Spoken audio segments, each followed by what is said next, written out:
amis, voilà notre dernier cours de l'année, bientôt Rosh Hashanah. Alors, pour terminer notre série cette année, nous allons étudier quelques paroles de Rabbi Nachman qui concernent cette fête. Donc, Rabbi Nachman nous dit que Dieu a créé des forces pour diriger le monde. Ces forces-là, ce sont des millions et des millions d'anges.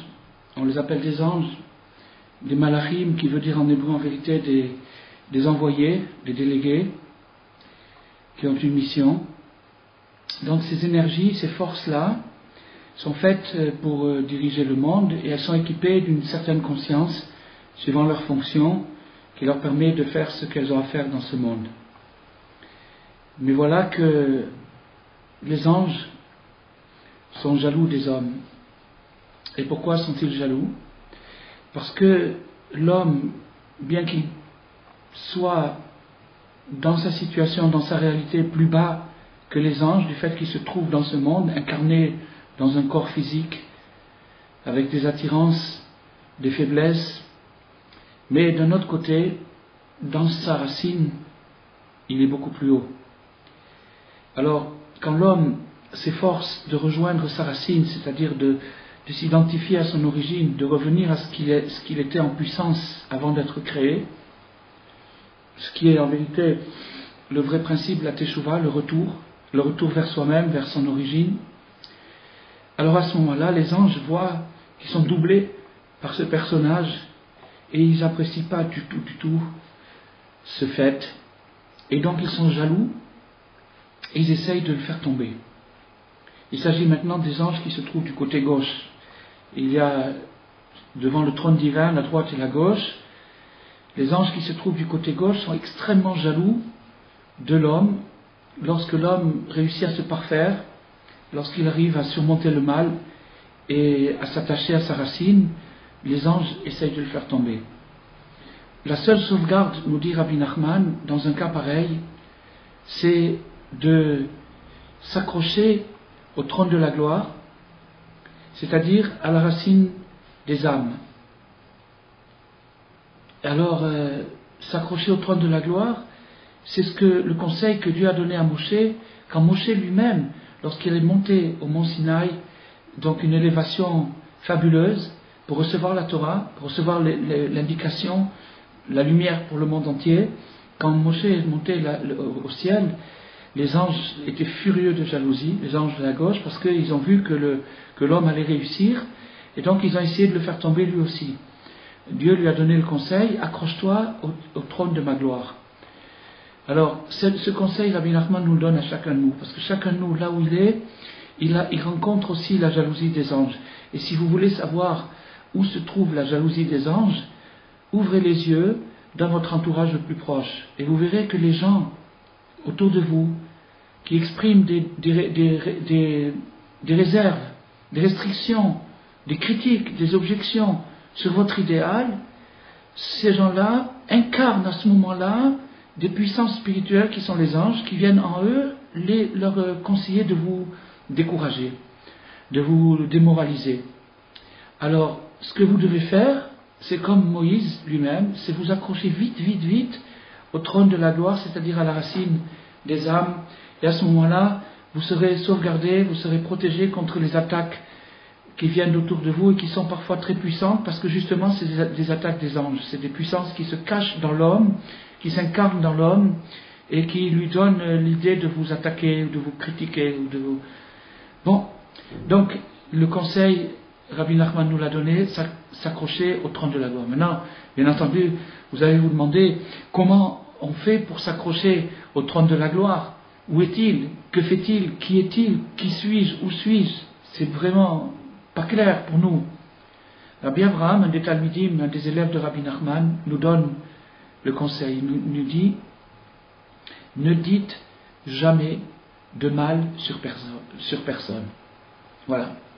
Quand vous ne dites pas du mal sur personne, quand vous évitez de dire du mal sur qui que ce soit, vous êtes accroché, vous créez un lien mystique, spirituel avec le trône de Dieu, et ce lien va vous protéger contre les attaques des gens.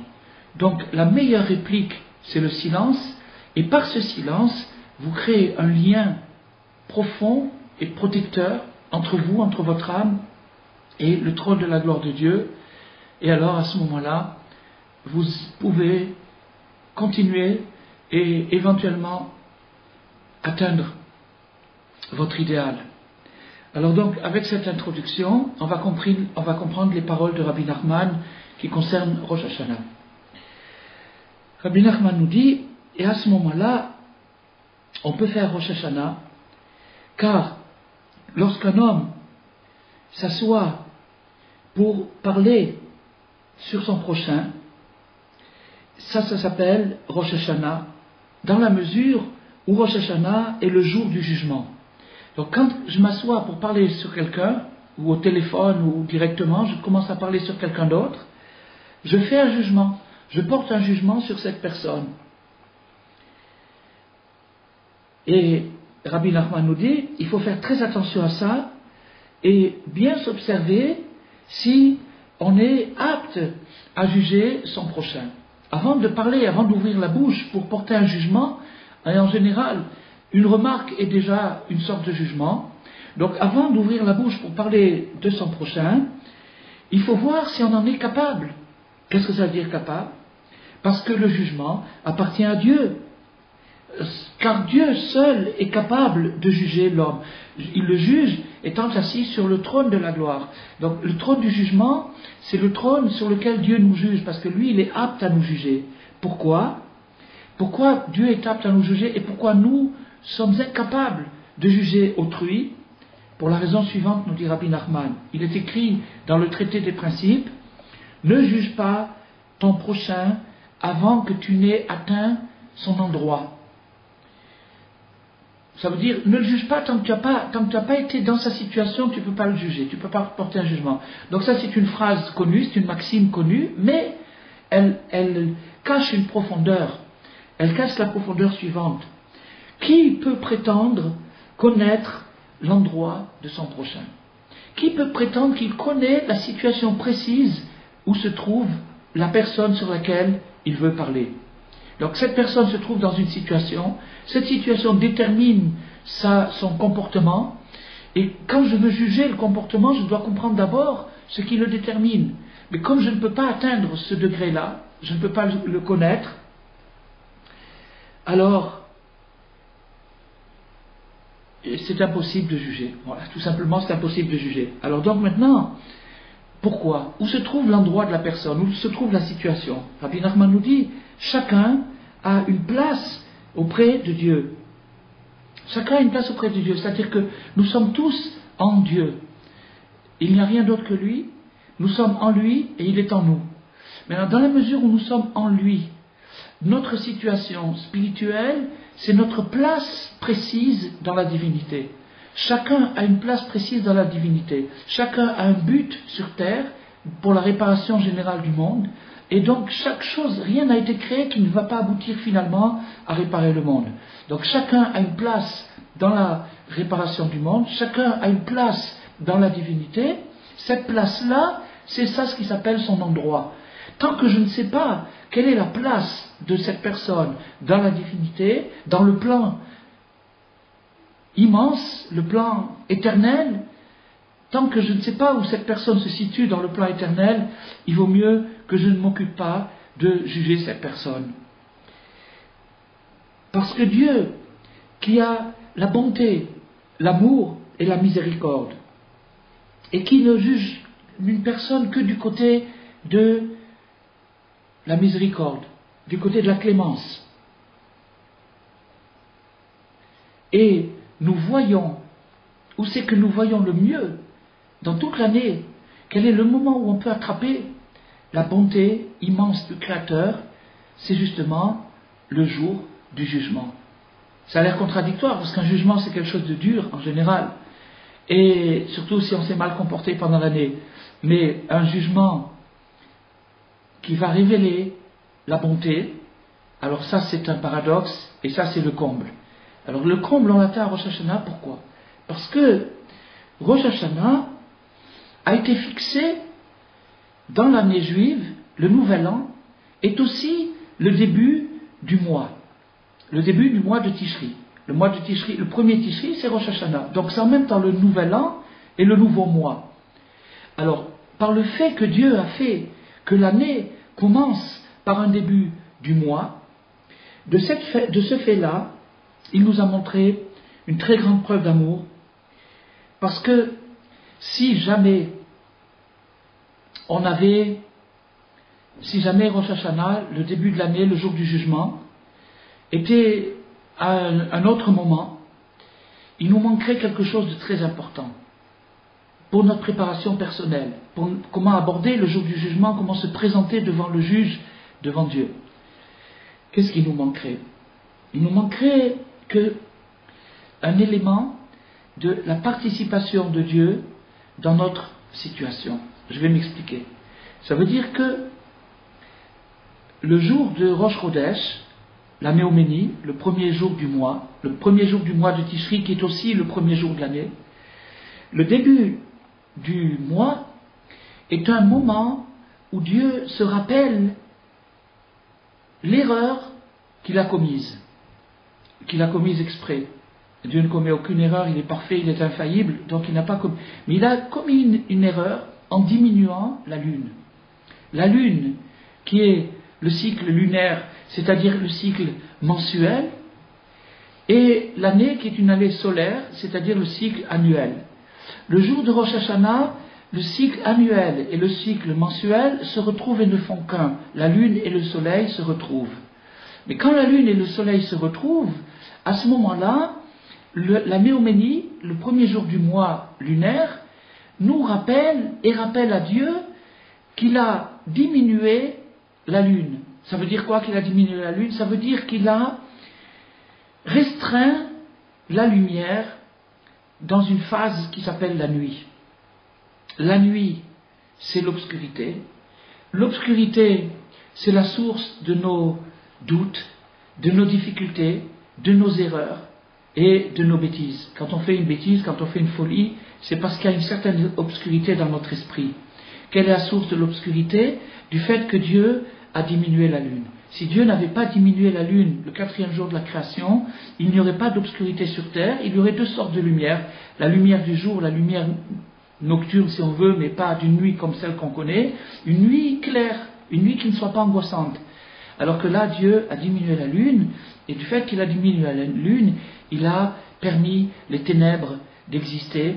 Et quand les ténèbres ont existé, c'est des ténèbres que proviennent tous nos déboires, tous nos problèmes, tous nos écarts, etc., etc. Donc du fait que Dieu a diminué la lune et qu'il l'a regretté, non pas qu'il ait commis une erreur, parce que Dieu ne fait pas d'erreur, mais qu'il ait créé le regret, il ait créé une situation où il puisse regretter, où il puisse dire ça aurait été mieux si je ne l'avais pas fait.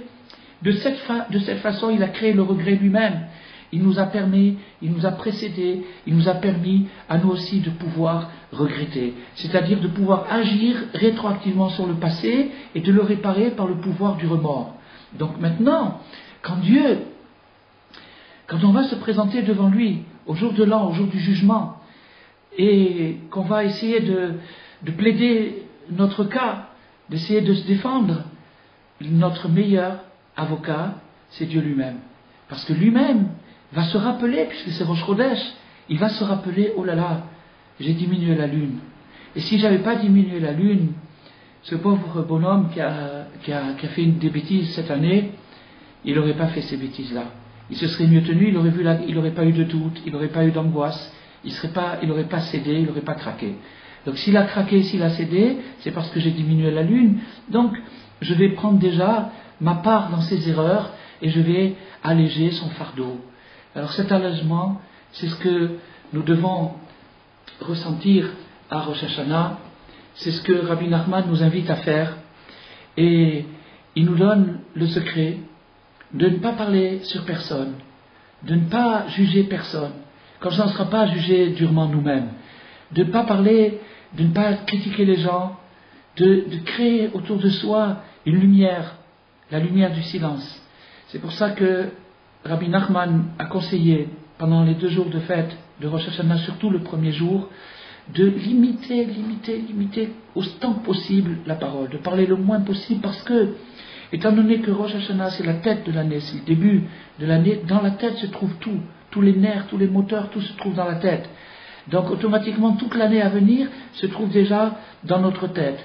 Alors la pensée qu'on a à Rosh Hashanah détermine, favorise pour l'année qui vient les bons moments, et plus on pensera positif pendant Rosh Hashanah, et plus notre année sera lumineuse, sera heureuse, sera positive. Donc la manière d'éviter de parler des autres, voilà.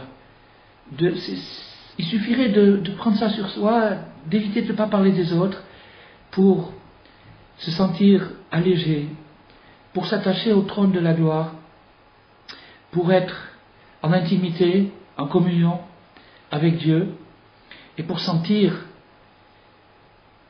le formidable renouveau, la sève qui remonte en nous, l'espoir pour une année qui va être différente, où tout va changer, où tout va s'améliorer, pourvu que on s'attache à l'espoir, on s'attache au trône de la gloire.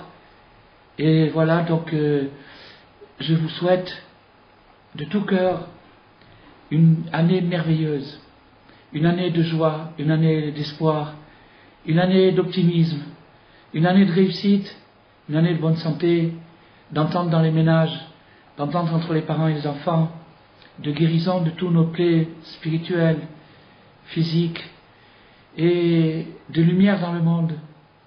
Et maintenant, comme cadeau pour le Nouvel An, pour Rosh Hashanah, je vais vous présenter un clip qui a été réalisé par Hana. Et ce clip nous montre un petit peu, en 3 minutes, un aperçu de notre petit groupe de Tel Aviv, Shir Hadash, le chant nouveau. Donc vous verrez des images qui vous donnent un reflet de ce que nous faisons ici, en terre d'Israël, en liaison avec vous, et bonne année.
אנחנו צריכים ללמד אותי ברסלב, להגיד לו אתה לא יודע כלום, שום דבר אתה לא יודע. אם לפעמים יש איזה קול פנימי שזה בא מן המלאכים שמצד השמאל שאומר לך אתה לא עוד עשית את זה וזה וזה, תגיד לו אתה לא מבין כלום. רציתי להגיד לכם משהו נפלא שראיתי היום. ברסלב מבוססת על לזרוק לבטל את הזרוק את השכל, שאילו לזרוק את השכל. אז יש כאלה שראו בזה